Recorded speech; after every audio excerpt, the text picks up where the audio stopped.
Do you do intramural? Do you have intramural programs too? We do not have a lot of intramural programs. We are getting into, through the community school, trying to offer more in the way of intramural programs. David Webb, who was the school's, one of the high school's PE teachers, and was also our athletic trainer for years. Years ago, set up a badminton tournament that's been very popular at the school, and that is that's coming up this March, and that's something that we will continue to do, even though he has since moved on from the school. We have a volleyball tournament that's run through the PE department as well. And then the community school, we're working together with them to try and set up some more after-school activities for kids. One of our biggest challenges when it comes to setting up intramural programs is space.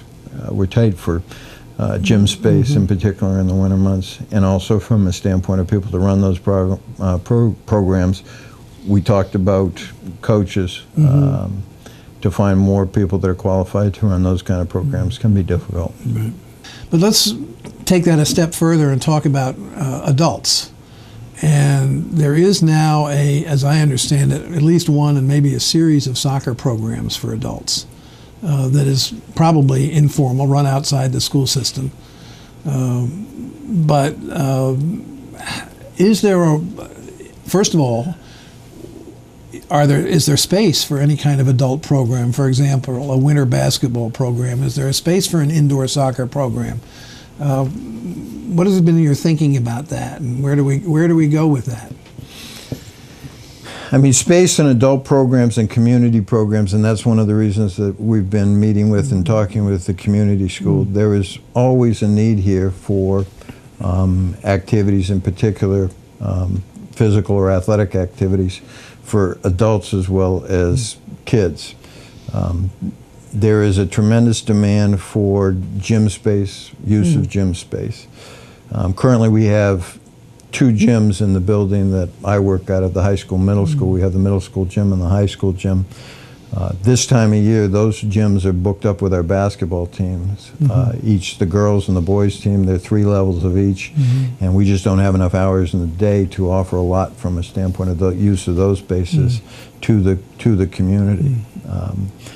I think there are a couple projects that we've been looking at down the road, and I guess you'd put this on the wish list. One, from an outdoor standpoint, we feel that there is really a need, and we're trying to look at promoting and going out and starting to raise funds to try and put in a synthetic turf field for the high school, because we feel that would open up a lot of opportunities, not just for our own athletic teams, but for community-based athletic teams as well.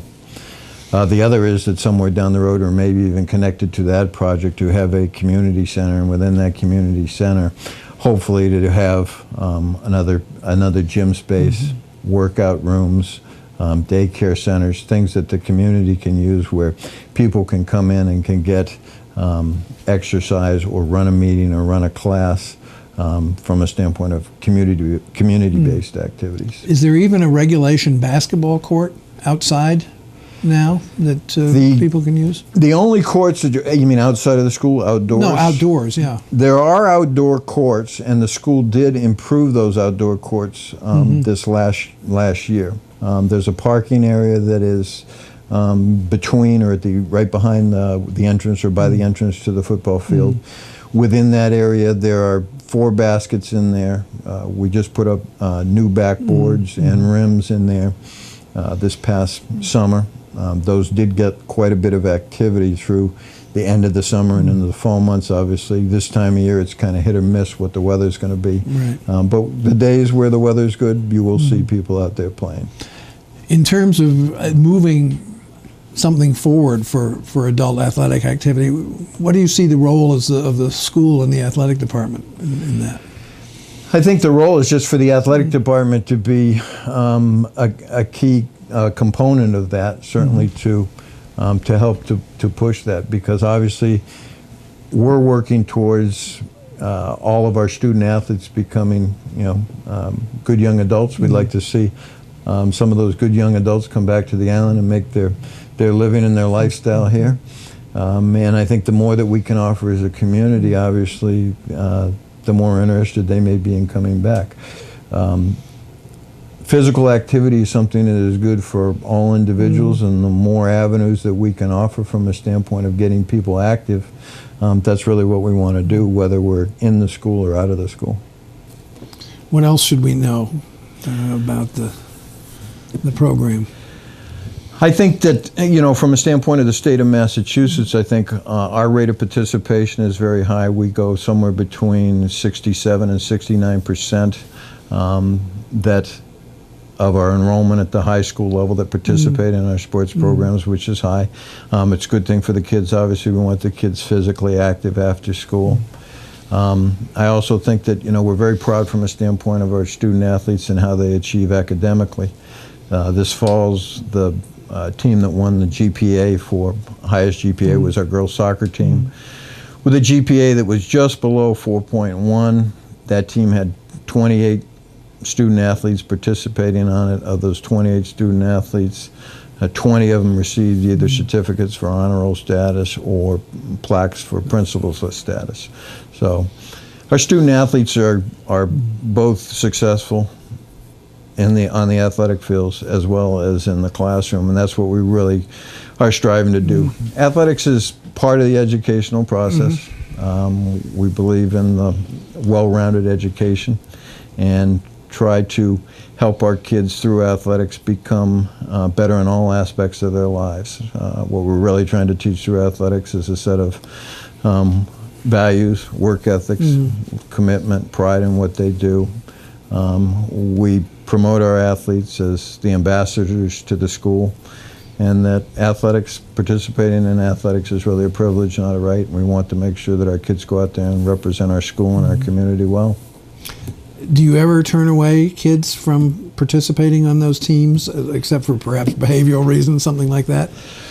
We would never turn away any student athlete for reasons other than we do have academic standards that have to be met, but we have a policy at the high school level where if a student athlete is not meeting the academic standards, we will allow them to practice with the team so that we can keep them under the wing of our coaching staff and we can work with them. Obviously, the goal there is if we have a student athlete that's struggling academically, we don't want to turn them away. We want to work with them. We want to try and get those grades better so that they can participate. Other than that, it comes down to state standards from a standpoint of eligibility, from a standpoint of students either transferring to the school, or there are age limitations, and there is a requirement from a standpoint of the number of years that you can participate at the high school level. Other than that, we don't turn anybody away, and we try to get as many kids involved and active as we can. Do many of the kids stay involved in organized athletics after they go to college? We're seeing and we're promoting more and more to continue at the next level. We're fortunate from a standpoint that I think it's a credit to our staff at the high school when you look at the schools that our kids go to from a standpoint of continuing education, to see the schools that our kids get into. And we're promoting and seeing more and more of our kids that are playing different sports at the collegiate level now. We have a young man, Terrell Correa, who was on our football team. He's a basketball player as well.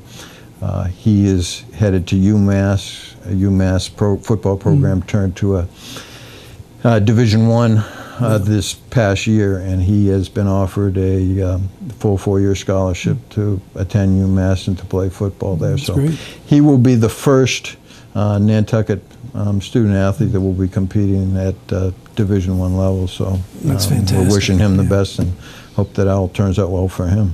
Great. Well, thank you. It sounds like things are going well, and we wish you continuing success. Well, I thank you, and thank you for the opportunity to come and sit and talk with you. Great.